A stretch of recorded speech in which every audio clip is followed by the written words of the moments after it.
All right. Since my son's in middle school, I decided to tell my story now, because more I can explain it to him better, and he can understand for himself. Um, my son was born February 1st, 2013. I was not at the hospital. Me and my baby mom were not together at the time. She did tell me she was pregnant after the fact that she found out I had a new girlfriend. I didn't believe her at the time. I was young and dumb. Didn't believe her at the time. Once he was born, a couple of months later, I got pulled in for child support by welfare. If you guys know, she filed for state assistance. State assistance after me for it because she needed me as the father.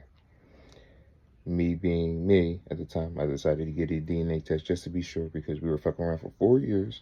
She never got pregnant, and then we stopped fucking around for a year. We fucked one time, she got pregnant. Baby was mine. Immediately after that, I was ordered to pay child support. I did.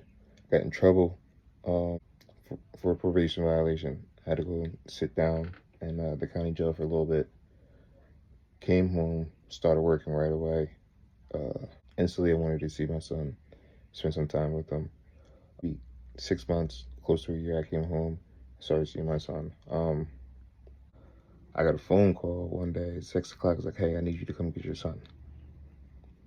Me being me, I was at work. I called my girlfriend for a ride. My girlfriend said, we're out. Let's go get him. We went up there, got him. We went up there, got my baby mom. Went to his ex-girlfriend's house. Went to ex-girlfriend's house. The girlfriend gave me the rundown, like, hey, every time you drop him off, he's coming here. She has not been taking care of him. Ever since she found out I had a new girlfriend, she, like, doesn't want me to see him. And I was like, once I heard that, I was like, it makes sense. Because that's how she is. Like, custody of my son, basically, from that point. And I was dropping him off at the ex-girlfriend's house because me and the baby mom weren't talking. She had gone MIA for, like, I'm going to say for a year, up to, I want to say year, 6 months. So what we were doing was, like, he would stay long weekends at the ex-girlfriend's house, and I would have him during the week majority. So that was going around for like a year and a half. I got a phone call that day, still gives me chills to this day. But her ex-girlfriend's house took my son out of the custody, took my son out of her house, and because she did that, and there was no custody hearing, she was able to take custody of my son at that.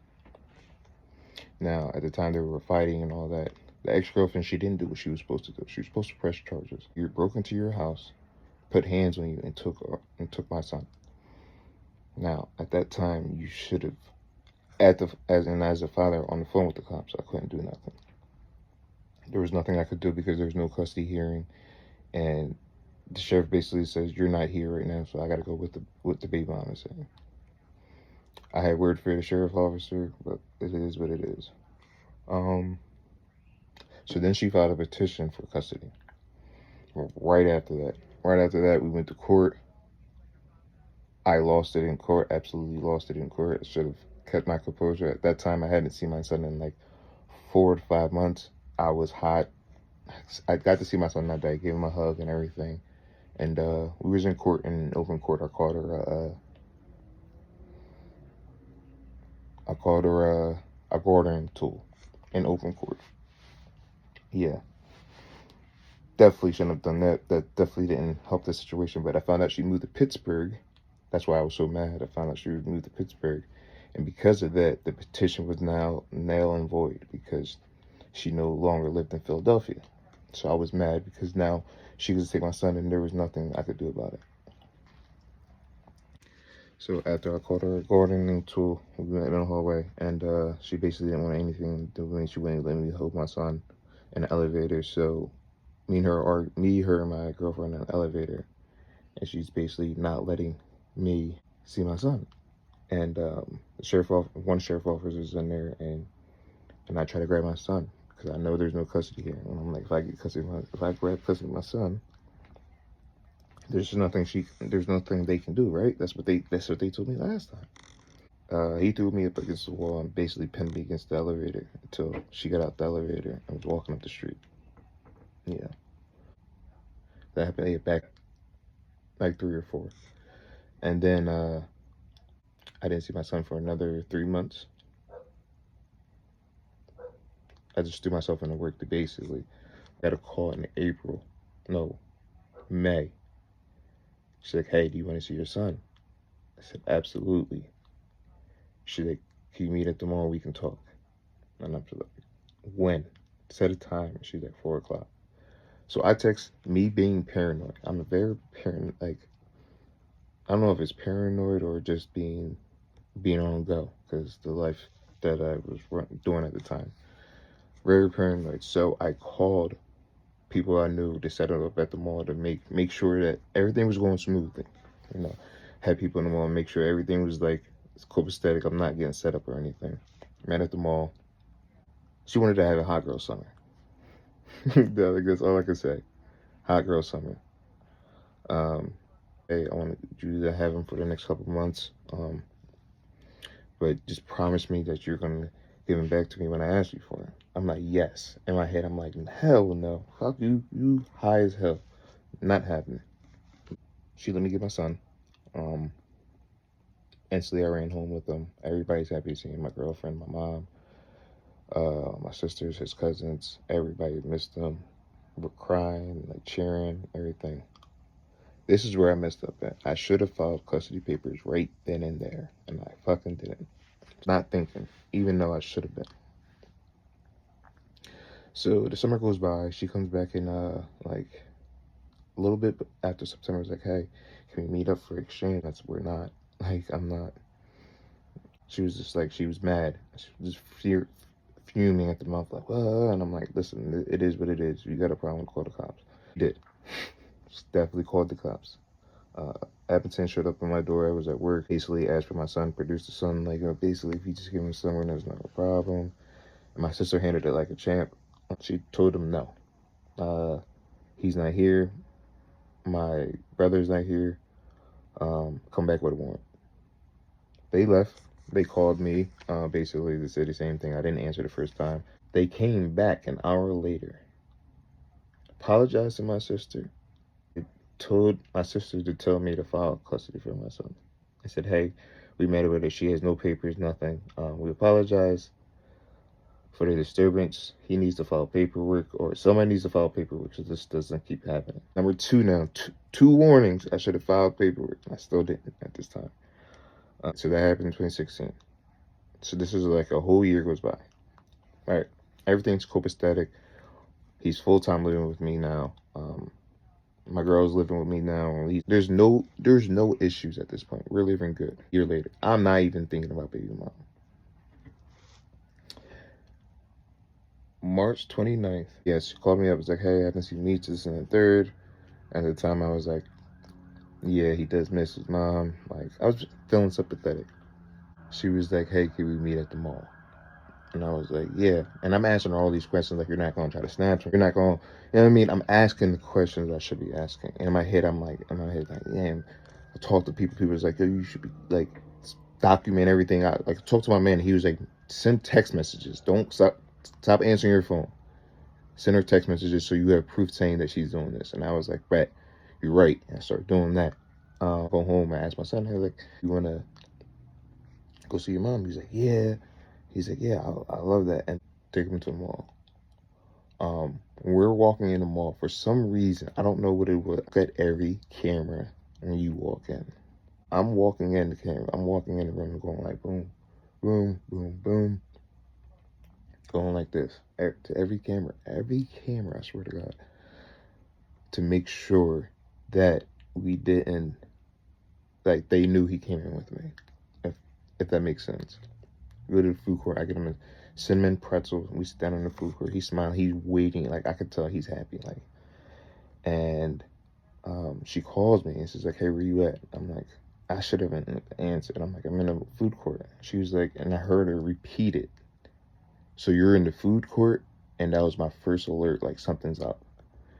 And I was like, yeah. Even I'm telling the story, I'm shaking. So if the camera's shaking, it's because I'm like, it's giving me flashbacks, and it's really fucking with me. But I just gotta get it out because it's sad. I said, why is your dad acting like this and this and that third? And I remember him giving me the look back again. He's like looking back like, hey. So then I was like, Meech, stop. My son stopped dead in his tracks. And then I was like, hey, come here. And he turned around to come towards me. She picked him up and darted down towards the door of Macy's. Full sprint. I'm in full sprint behind her. Not gonna lie, I tackled both of them. Tackled both of them to the ground. Whew. Tackled both of them to the ground. And at this point, right, everybody's looking because I'm screaming at the top of the lungs, call the cops. Call the cops. No, this is not happening again. This is not happening again. I held on with dear life to my son. Everybody's around us. And now, mind you, I'm a black man. She's a black female. Everybody's telling me to let him go, let him go, let him go, let him go. Fuck y'all, I'm not doing that shit. On God, I didn't let go. Until I seen somebody, I seen a security badge, and somebody I knew from the neighborhood grab my son and say, hey, we're not gonna let him, nobody grab him till the cops get here. I just had to get my feelings in check. But the cops came and separated us. They put her in the back room, had my son separated. I'm yelling to the cop, trying to explain everything, showing them my phone, like, look at my text message. I'm calling everybody that had an area. Like, my sister was driving around the area. I called her, screaming, crying. At this point, I'm broken down. I'm crying to the cop. I'm screaming, like, you need to look at this. Like, you need to look at my phone. Look at this text messages that I saved. Like, she's saying that she's not going to take him. Like, he was in my custody. Oh, we came there to see him. And he's just like, slow down, just calm down. Thank God for that cop. I'm not going to lie. It's probably, when Drake said, 28 years, I ain't never been a good cop. This cop really, like, if it wasn't for him, I probably would have lost. I'm not going to lie. Because then the two people that I seen following us were right there. And they were with her, 100%. They popped up out of nowhere saying that I kidnapped my son and I did this and the third to her, and none of that shit is true. None of that shit is true.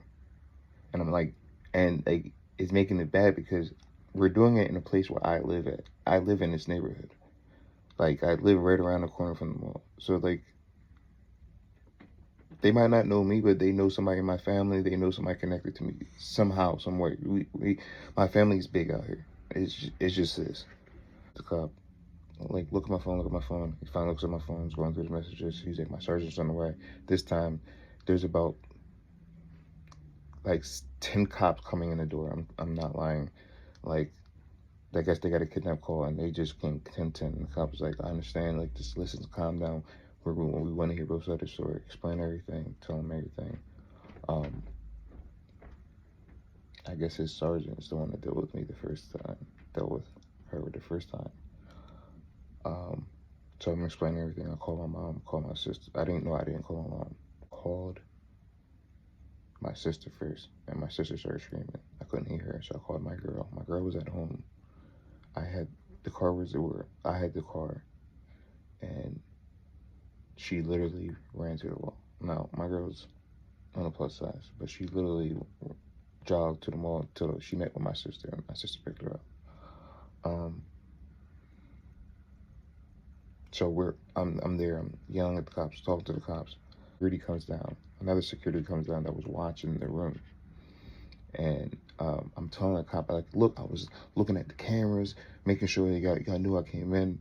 And for some reason, security thought that it was odd that I was doing that when I came in the door. They said they see me come in, and they said they see me look directly at the cameras. And they said you were finding every camera and wherever you was at, you were finding the camera. That's like, I wanted to make sure I was in eye view, because in case anything happened. Like, that's how paranoid I am with my baby mom. Explain, like, security guards, like, that's what, like, explain that to the cop. Like, he was looking at the cameras when he came in with his son. Like, he came in. The sergeant gets there, or I'm not even gonna say sergeant. The supervisor gets there. The supervisor tells everybody, he said, everybody calm down. He goes and talk to the cop that I was talking to and says, no, she tried this before. She doesn't have any paperwork. There is no custody hearing. He has custody. So therefore, the custody relies on him. Straight like that. And I remember just like breaking down, like thanking God and everything. And then they talked to my son. At 5 years old, he was able to articulate everything we talked about before he got there. Like my dad said, I was gonna come here with my mom. We was gonna chill out for a little bit, go shopping, and then he said he was gonna give me a game if I behaved. And then the cop was like, well, it looks like you're gonna get that game. Now I don't know what happened after that. All I know was the cop said, you sir, take your son and you can go home. My brother-in-law actually walked in at that point, and I literally broke down because I seen him. We literally go upstairs. I literally pick my son up and run out the store, like run to meet my girl and my sister. I got home. I called my supervisor, said I'm calling out the next day. That happened on Thursday. Called my supervisor, said I'm calling the next day. Went up and filed paperwork. Not one time when I went to court, in the courtroom, with the magistrate, SNAP supposed to like intervene before we get to court. Not one of those times did I ever bring my girlfriend, my mom, a lawyer. I came there solo dolo. Right? I came with facts. I didn't come with emotions. And I just laid it out. Like I feel like I'm in a better position to raise my son. Just because as a man wise, like my son is my top priority in my life. And I feel like it wasn't with her. I could have been wrong. The first time we went to court, I was granted custody right away because she didn't show up. What I did was, after I got the custody for her, I went on Facebook, posted it, and said, if anybody knows my baby mom, let her know that I have custody. If she wants to file, she has to file in Montgomery County, because that's where my son was. And the reason I did also, a reason system where I live at is top notch, plain and simple. But for him to file for him to go to school out here, we have to prove residency. We also have to prove that I have custody. So that's one of the reasons why I had to go to court for that. So I was granted all that. 6 months to a year goes by. She files paperwork in Montgomery County for parental abilities. Point, I wasn't even trying to negotiate a goddamn thing. I'm not gonna lie. I was just trying to go to court, see my day in court with her in court, to be honest, and let the judge handle everything. Well, we went in front of the judge the first time together, and the first thing out of her mouth was she wants 50-50 custody. And the judge we didn't go in front of the judge, we went in front of the magistrate. You go in front of the magistrate, then you go in front of the judge. That's how the custody works. In front of the magistrate, she told the magistrate that she wanted 50-50 custody. And the judge was like, how does that work when you live in Pittsburgh? And he's about to start school. And I was like, well, he's been living with me for the last 3 years. And the judge was like, okay, and what would you like, sir? And I was like, I mean, I would like him to stay in my custody. I mean, she can come see him, visitations and all that, but like, as far as living wise, I feel like he should live with his dad. Like, I'm not saying no contact, none of that, no, like supervision. I mean, at first I wasn't saying supervision, but I was just like, I mean, he's been living with me for the last 3 years. He really doesn't know her besides the incident where she tried to take him. And the magistrate's like, all right, here's what I'll do. I'll keep custody for the father, and she'll have visitation rights, long holidays. She'll have the holidays, long weekends, and 1 month in the summer. And I was like, okay. I mean, I didn't really have at this point, do I even have a choice? Like, at first I was like, I need supervised vision. And she was like, I mean, that is his mom. And I was like, but she hadn't seen him in a year and a half. Like, what are we talking about since that incident? Like, she keeps dipping in and out of his life. So, yeah, she got visitation rights. And she was good for 2 to 3 years. And then she started her bullshit again. I had to go to Pittsburgh to pick him up twice when we were supposed to meet halfway. So I had to drive to Pittsburgh, which is 5 hours for me. drive out and drive back, which another 5 hours, 2 times, because her car didn't work at the one time, and I forget what the other excuse was. Then after that, we got into an argument because I got tired of driving all the way all the time, and I was like, hey, like, we need to meet halfway. Like, as a matter of fact, you come meet me and I'll come meet you. And I was like, you come meet me to pick him up and I'll come pick him up from where you at. It seems like an even trade. She didn't want to do that.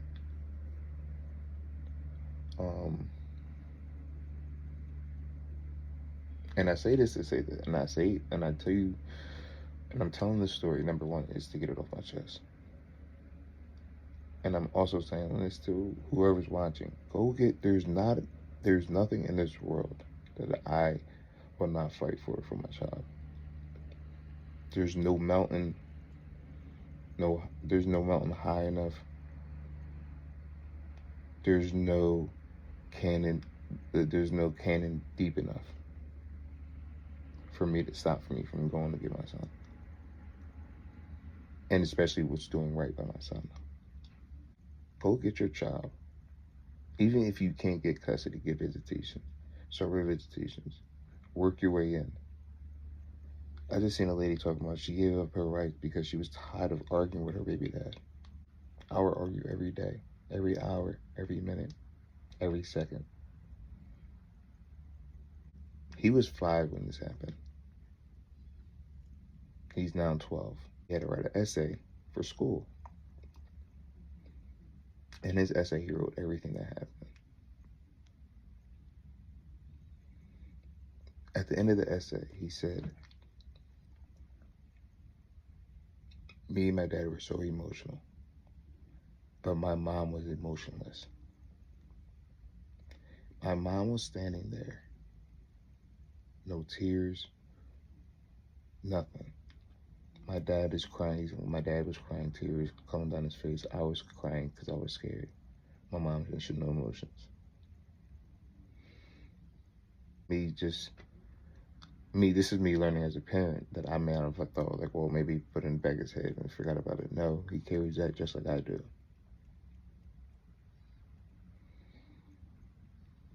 He carries that day just like I do. Let's just leave it at that. Parents, go fight for your kid. You never know, they might need you. My son's excelling in school. He's in the middle school now.